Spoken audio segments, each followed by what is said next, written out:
Okay, 7th graders, today we're going to be making apple crepes, and for that we're going to need several ingredients.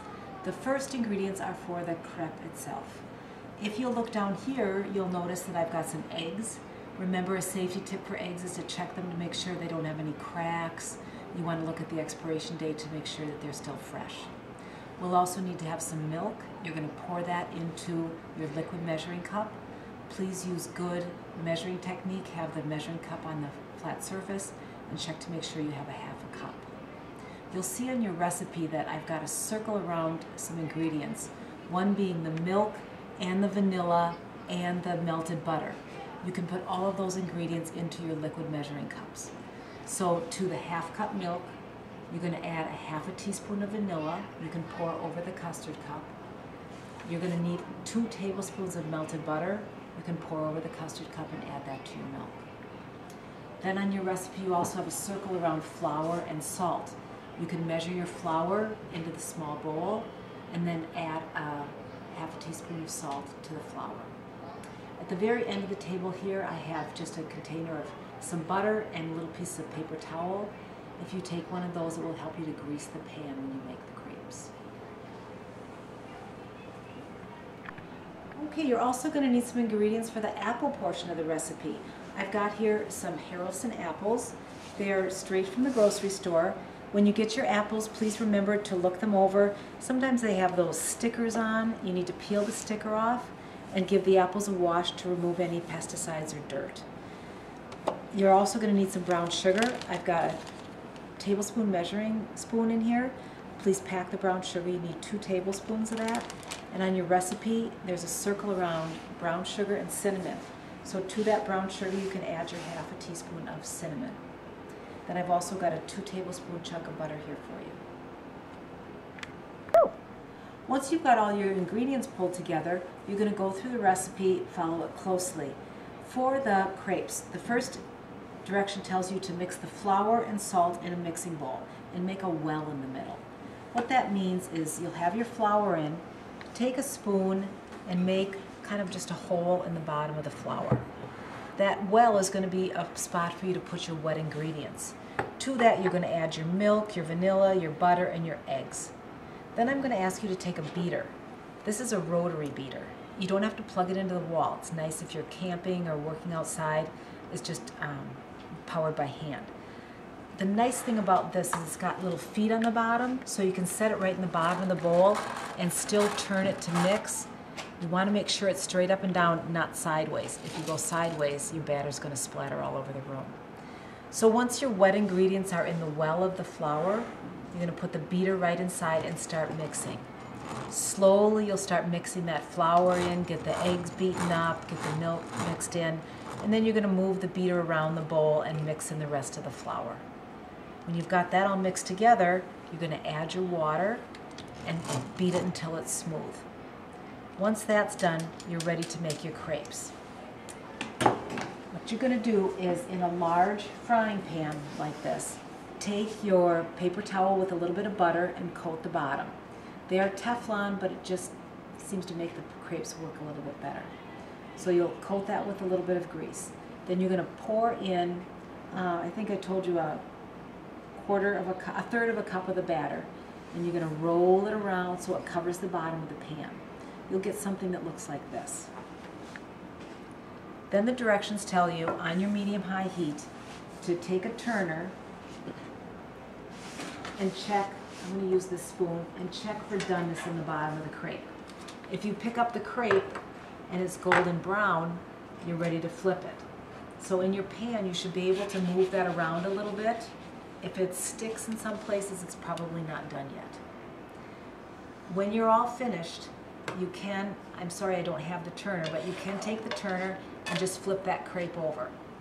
Or if you're feeling a little adventurous, I'm going to show you how to flip the crepe without a turner. All you do is push the pan away from you and pull it back. So it's going to look like this. You can flip it over. And then cook it so that the other side gets golden brown as well. When you're all done, you can transfer that to a plate and wait for the rest of the crepes to be done. while some people are making the crepes, other people will be making the apples. The recipe for the apples tells you to peel the apples with a vegetable peeler or paring knife. So I've got my apple here, the sticker's off, it's been cleaned. I've got a paring knife. Now, I've been paring apples for a long time, so I'm very comfortable just using the paring knife to take the skin off. What that means is I'm going to go and just start going around, taking the skin off the apple. Okay. For safety, I'm keeping my fingers away from that skin. I'm using my knife as kind of an anchor here, and then I'm just taking off the top layer of the skin. I feel pretty comfortable with that. If you don't feel comfortable using the paring knife, you can also always use a vegetable peeler to take off that extra skin. But I'm going to finish up with this, taking off all this peel. If you want to, if you've washed the apple, when you're all done, if you'd like to eat that in your group, put it on a plate and you can eat it while your group sits down. Don't eat it while you're cooking. Okay, I've got all the skin off my apple. Now the recipe tells me to remove the core and slice into thin, even pieces. So inside the apple is the core. How am I going to get to it?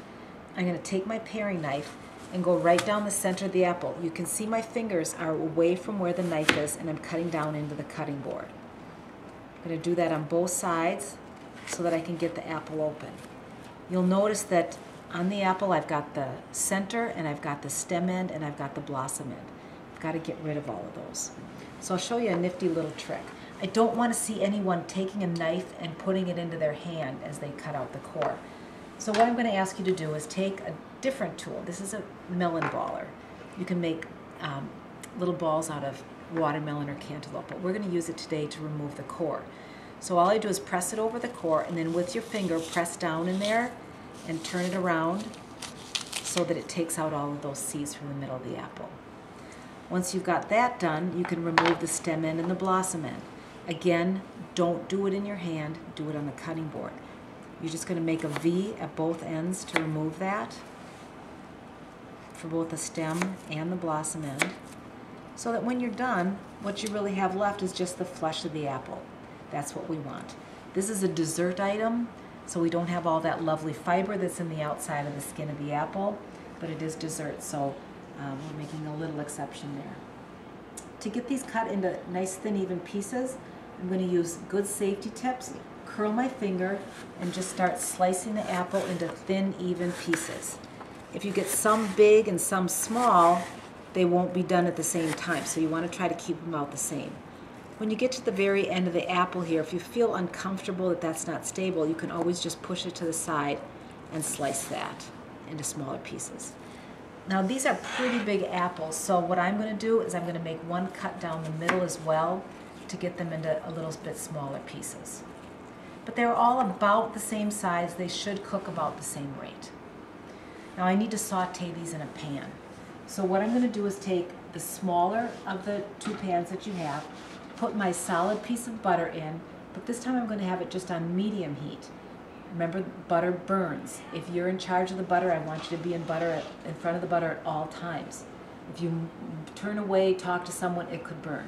So just put the chunk of butter in, stir it around till it melts. Then it says to add your apples to the pan.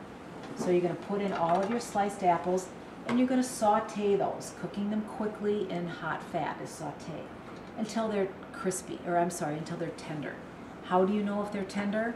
You can take a fork or a knife and put it into the apple.